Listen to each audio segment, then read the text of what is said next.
Hello guys, আমাদের YouTube চ্যানেলে তোমাদের সবাইকে স্বাগতম। আজকে আমরা ইয়োর নেম নামের মিষ্টি একটা প্রেম কাহিনী এক্সপ্লেইন করব।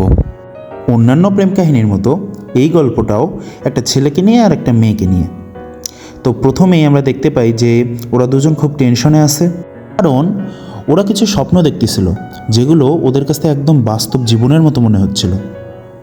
আর ওরা এই স্বপ্নগুলো দেখা সেই দিন থেকে শুরু করে যেই দিন কিনা আকাশ থেকে তারা খসে পড়েছিল।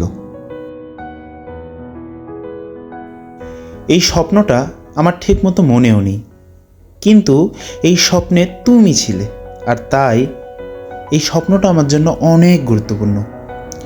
আমি ঠিক তোমাকে খুঁজে নেব, আর তোমাকে পেয়ে গেলে আমি এই প্রশ্নটা করতে চাই, আমি কি তোমার নাম জানতে পারি? ढूंढूं तुम्हें मैं सुबह से लेके शाम, पर तुम ना मिलो, दूर मुझसे बैठे क्यों भला। গল্পের শুরুতে আমরা দেখতে পারি মিৎসুহা নামের একটা মেয়ে স্বপ্ন দেখছিল। স্বপ্নে সে তাকি নামের একটা ছেলেকে দেখতে পায়। সে তার চুল থেকে তার চুলের ফিতাটা খুলে তাকির হাতে দেয় আর জিজ্ঞেস করে, তুমি কি আমাকে ভুলে গেছো? ঠিক তখনই মিৎসুহার ঘুম ভেঙে যায়, আর মিৎসুহা এদিক ওদিক তাকিয়ে একটা অদ্ভুত কাজ করে। মিৎসুহা কী করেছিল সেটা তোমরা সিনেমাতেই দেখে নিও। তো এরপর সেখানে মিৎসুহার বোন চলে আসে, আর তারপর মিৎসুহার এরকম অদ্ভুত কাণ্ড দেখে সে বলে নাস্তা হয়ে গেছে, আর দরজাটা ঠাস করে বন্ধ করে দেয়। মিৎসুহা তখন আয়নার সামনে গিয়ে কাপড় খুলে ফেলে, আর তারপর নিজের দিকে তাকিয়ে চিৎকার দিয়ে ওঠে। পরের দিন মিৎসুহা স্কুলে যাওয়ার আগে নাস্তা করতে আসে। সেই সময় মিৎসুহার বোন মিৎসুহার নামে নালিশ দেয় দাদিমার কাছে, আর দাদিমাও মিৎসুহাকে তার কালকের আচরণের জন্য একটু বুঝিয়ে বলে।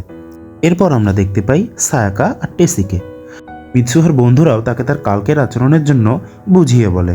ওই সময় গ্রাউন্ডে মিৎসুহার বাবা ভোটের প্রচারণার জন্য বক্তৃতা দিচ্ছিল। মিৎসুহার ক্লাসমেটরা তাকে হিংসে করত, কারণ সে যেহেতু মেয়রের মেয়ে। এরপর সিন শিফট হয় ক্লাসরুমে। ক্লাসে ম্যাডাম সন্ধ্যাবেলা নিয়ে পড়াচ্ছিলেন। সন্ধ্যায় আমরা এমন অনেক কিছু দেখতে পারি যা আমরা এমনি সময় দেখতে পারি না। মিৎসুহা তখন তার খাতায় একটা লেখা দেখতে পারে। লেখা ছিল, কে তুমি? এদিকে ম্যাডাম মিৎসুহাকে ডাকতে থাকে, মিৎসুহা, মিৎসুহা। মিৎসুহা চমকে উঠে দাঁড়ায়। ম্যাডাম মিৎসুহাকে বলে, তাহলে আজ তোমার নিজের নাম মনে আছে? সবাই এটা শুনে হাসতে থাকে। পরের সিনে সাইকাওকে বলে, আসলেই কালকে তোমার আচরণ একটু অদ্ভুত ছিল, আর টেসিও এই বিষয়গুলো নিয়ে ঠাট্টা করতে থাকে। মিৎসুহা তখন আমাদের জানায় যে সে কয়েকদিন ধরে অদ্ভুত কিছু স্বপ্ন দেখছিল, যেগুলো একদম বাস্তব জীবনের মতো ছিল। এরপর তারা তাদের ছোট্ট শহরটায় ঘুরতে থাকে। তারা আসলে তাদের শহরটা নিয়ে বেশ বিরক্ত ছিল, কারণ তাদের শহরটা ছিল খুবই ছোট, আর সেখানে একটা ক্যাফে পর্যন্ত ছিল না। বাড়ি যাওয়ার পর মিৎসুহাকে তার দাদিমা একটা ধর্মীয় উৎসবের জন্য প্রস্তুত করে। এই উৎসবে মিৎসুহা নাচত, এবং এখানে আমরা দেখতে পাই সে চাল চাবানোর পর ধর্মীয় রীতি অনুসারে সেটা একটা পাত্রে জমা করে, এবং এই রীতি দেখার পর মিৎসুহার ক্লাস ফ্রেন্ডরাও ইয়াক বলে ওঠে। মিৎসুহার এই কথাগুলো শুনে খুব খারাপ লাগে, আর সে প্রার্থনা চায়, বলে এর পরের জন্মে যাতে আমি বড় শহরের একটা ছেলে হয়ে জন্মাই। আর সম্ভবত ভগবান তার এই প্রার্থনা শুনেও নেয়। পরের সিনেই আমরা দেখতে পাই একটা ছেলে ঘুম থেকে ওঠে। ঘুম থেকে উঠেই ঘুম থেকে উঠে কি করছিল সেটা না হয় থাক। এরপর ছেলেটা নিজের সারা শরীর স্পর্শ করে দেখতে থাকে, এবং একজন ডাকে, তাকি, তাকি, আমি অফিস যাচ্ছি। মিৎসুহা আসলে স্বপ্ন দেখছিল যেখানে সে তাকি। মিৎসুহা ওরফে তাকি এরপরে স্কুলে যাওয়ার জন্য বেরিয়ে পড়ে।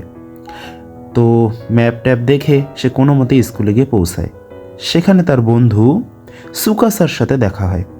সুকাসা আর তার আরেক বন্ধু মিলে তারা একটা ক্যাফের মধ্যে চলে যায়। মিৎসুহা তার ফোনে দেখতে পারে যে আমাকে তো কাজে যেতে হবে, এবং পরবর্তীতে আমরা দেখতে পারি যে মিৎসুহা ওরফে তাকি তার কাজের জায়গায় একটা রেস্টুরেন্টে ওয়েটারের কাজ করছে, এবং কাজ করতে গিয়ে মিৎসুহা ওরফে তাকির বেশ কষ্ট হচ্ছিল। এরপর রেস্টুরেন্টে একটা বাজে লোক ঝামেলা করে, আর তারপর মিস ওকুদেরার স্কার্ট ব্লেড দিয়ে কেটে দেয়।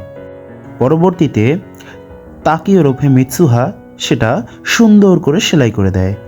কাজ শেষ করে মিৎসুহা বাড়ি চলে আসে, আর বাড়ি চলে আসার পর সে তাকির ফোন চেক করতে থাকে। তাকির ফোন দেখতে দেখতে সে ভাবতে থাকে, ইস, আমিও যদি টোকিও শহরে থাকতে পারতাম। আর তখনই সে বুঝতে পারে যে তাকি আসলে মিস ওকুদেরাকে পছন্দ করে। এই কারণে সে তার ফোনের নোটবুকে লিখে দেয় যে আজকে আমি মিস ওকুদেরার সাথে বেশ ভালো সময় কাটিয়েছি। মিৎসুহার তার নোটবুকের কথা মনে পড়ে যায়, সেখানে লেখা ছিল কে তুমি। তাই মিৎসুহা তাকির হাতে তার নাম লিখে দেয়। পরের দিন তাকি তার হাতে মিৎসুহার নাম দেখে অবাক হয় এবং কনফিউজ হয়ে স্কুলে যাওয়ার পরে সে তার বন্ধুদের কাছে জানতে পারে যে সে নাকি আগের দিন তার কাজের জায়গা পর্যন্ত ভুলে গিয়েছিল এবং কাজের জায়গায় সে দেখতে পারে তার সহকর্মীরা বেশ জেলাস, কারণ সে মিস ওকুদেরার সাথে ভালো সময় কাটাচ্ছিল। এদিকে মিৎসুহা ঘুম থেকে উঠে তার হাতে লেখা দেখতে পারে যে মিৎসুহা, কে মিৎসুহা? আর এইসব দেখে মিৎসুহা বেশ কনফিউজ ছিল। স্কুলে যাওয়ার পর মিৎসুহার দিকে সবাই তাকিয়েছিল। সায়াকা বলে এর আগের দিন নাকি মিৎসুহা সবাইকে শায়েস্তা করেছিল। মিৎসুহা এইসব শুনে দৌড়ে বাড়ি চলে আসে এবং নিজের খাতা খুলে দেখতে থাকে। সেখানে অনেক প্রশ্ন লেখা ছিল। এদিকে তাকির ফোনেও অনেক অনেক প্রশ্ন লেখা ছিল। আর এগুলো দেখে এরা দুজনেই বুঝতে পারে যে আসলেই তারা স্বপ্নের মধ্যে একে অপরের শরীরে প্রবেশ করছে। মিৎসুহা বুঝতে পারে যে তাকে আসলে তার স্বপ্নের কল্পনা নয়, তাকে আসলেই একটা সত্যিকারের ছেলে যে টোকিও শহরে থাকে। তাকেও বুঝতে পারে যে মিৎসুহা একটা সত্যিকারের মেয়ে এবং ওরা বুঝতে পারে যে সপ্তাহে কয়েকদিন ওরা একে অপরের শরীরে প্রবেশ করে। মূলত স্বপ্নে ওরা একে অপরের শরীরে প্রবেশ করত। যেহেতু এতদিন ওরা একে অপরের শরীরে ঢুকে উল্টোপাল্টা কাজ করত, এই জন্যে ওরা নোট রাখে যে আমার শরীরে আসলে তুমি আমার রেপুটেশন নষ্ট করবে না। কিন্তু কে শোনে কার কথা? তাকির কারণে মিৎসুহা হয়ে যায় কুল অ্যান্ড বললাম না, আর এদিকে তাকির সব টাকা শেষ করে ফেলে মিৎসুহা। তাই জন্য তাকিকে করতে হয় ডবল শিফট। এই জন্য ওরা দুজনের উপর খুব রেগে যায়। তাকি আবারও মিৎসুহার শরীরে ঘুম থেকে ওঠে। এখন হয়তো ও শুধরে গেছে এবং ও বলে যে আমার এটা করা উচিত না। কিন্তু ভাই তাকি, এখনো সময় আছে, ভালো হয়ে যাই। আর যাই হোক, টিভিতে এরপর ওরা দেখতে পারে যে 1200 বছর পর একটা ধূমকেতু ওদের শহরের উপর দিয়ে উড়ে যাবে। তো এরপর তাকি, যে কিনা মিৎসুহার শরীরে ছিল, সে মিৎসুহার দাদির সাথে মন্দিরে যায় এবং পাহাড়ের পিছনের এই মন্দিরে যেতে যেতে দাদিমা হাঁপিয়ে গেলে মিৎসুহা তাকে তার পিঠে নিয়ে নেয়। এরপরে তারা দুজনে অনেক ধরনের গল্প করতে থাকে। আর দাদিমা তাকে বুঝিয়ে বলে যে জাপানিজ সভ্যতা অনুসারে মিসুবি শব্দের অনেক অর্থ রয়েছে। যেমন সেলাই করার সময় আমরা সুতোর তারগুলোকে একে অপরের সাথে জুড়ে দিই। এই সময় কখনো সুতোগুলো একে অপরের সাথে বেঁধে যায়, ছিঁড়ে যায়, কিন্তু তারপর আবার তারা একে অপরের সাথে জুড়ে যায়। এবং এই মিসুবি শব্দের অনেক অর্থ আছে। এটা সময়ের ফ্লোকেও প্রদর্শন করে, আর সময়ও ঠিক একইভাবে প্রবাহিত হচ্ছে।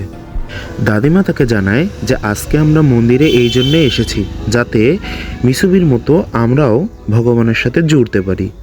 বাড়ি ফিরতে ফিরতে মিৎসুহাদের দেরি হয়ে যায়, আর মিৎসুহাকে তার বোন বলে যে আজকেই তো ওই ধূমকেতু দেখা যাবে। এখন মিৎসুহার শরীরে ছিল তাকি, সে অবাক হয়ে বলে আজকেই ওই দিন? আর দাদিমা তখন মিৎসুহাকে বলে তুমি এখনো স্বপ্ন দেখছো? এরপর তাকির ঘুম ভেঙে যায়, আর ঘুম থেকে উঠেই তাকি কাঁদতে থাকে। তখনই তাকির ফোনে মিস ওকুদেরার মেসেজ আসে। আসলে মিৎসুহা যখন তাকির শরীরে ছিল তখন সে মিস ওকুদেরার সাথে তাকির ডেট ফিক্স করেছিল। আসলেই মিৎসুহা অনেক কিউট, আর যেহেতু তাকি এর আগে কখনো কোনো ডেটে যায়নি, তাই জন্যে মিৎসুহা লিখে দিয়েছিল ছোট ছোট নোটস যে কিভাবে তাকি মিস ওকুদেরার সাথে ডেটে বিহেভ করবে। কিন্তু মেয়েদের মন, মেয়েরা সব বুঝে যায়। মিস ওকুদেরা তাকিকে বলে আগে তুমি আমাকে পছন্দ করতে, কিন্তু এখন তুমি অন্য কাউকে ভালোবাসো। মিস ওকুদেরা চলে যাওয়ার পর তাকি তার ফোনে মিৎসুহার নোটসগুলো পড়তে থাকে, আর সেখানে লেখা ছিল ডেট শেষ হওয়ার পর তুমি ধূমকেতু দেখতে পারবে। তাকিও মিৎসুহাকে প্রথমবারের জন্য কল করে। সিন শিফট হলে আমরা দেখতে পারি যে মিৎসুহা তার চুল কেটে ফেলেছে। তারা আসলে ধূমকেতু দেখার জন্য বেরিয়েছে। কিন্তু তার বন্ধুরা তার চুল কেটে ফেলা দেখে বেশ অবাক হয়। জাপানে ব্রেকআপ হলে তবেই মেয়েরা চুল কাটে। এদিকে মিৎসুহা আকাশে ধূমকেতুটা দেখতে পারে, আর সেই ধূমকেতুটা যেটা 1200 বছর পর একবার দেখা যায়, সেই ধূমকেতুটা দেখার সময় মিৎসুহা বলে, কি সুন্দর দৃশ্য। সিন শিফট হলে আমরা দেখতে পারি যে তাকি মিৎসুহাকে কল করলে সংযোগ দেওয়া সম্ভব হচ্ছে না দেখায়। তাকির মিৎসুহার কথা মনে পড়ছিল, কিন্তু অদ্ভুতভাবে এরপর থেকে আর তারা শরীর পরিবর্তন করছিল না। তাকি মিৎসুহাকে খুব মিস করছিল, এই জন্য সে মিৎসুহা শহরের ছবি আঁকতে শুরু করে। তাকি বেরিয়ে পড়ে মিৎসুহার উদ্দেশ্যে। এদিকে মিস ওকুদেরা আর সুকাসাও তাকির সাথে বেরিয়ে পড়ে। তো এরপর তাকি তাদেরকে বুঝিয়ে বলে যে সে তার এক বন্ধুকে খুঁজতে যাচ্ছে, কিন্তু তারা এসব কিছুই বুঝতে পারে না। তারা মনে করে সে কোনো অনলাইন ফ্রেন্ডের সাথে দেখা করতে যাচ্ছে। মিস ওকুদেরা আর সুকাসা এরা দুইজন খুব মজা করতেছিল। এদিকে তাকি এদের নিয়ে বেশ বিরক্ত হচ্ছিল, কারণ তাই মিৎসুহার বাড়ি খুঁজেই পাচ্ছিল না। তো এরপর তারা ক্লান্ত হয়ে একটা রেস্টুরেন্টে খাইতে বসে যায়। তো আজ মতো এখানেই গাইস, আমরা পরের পার্টে আলোচনা করব কি হলো।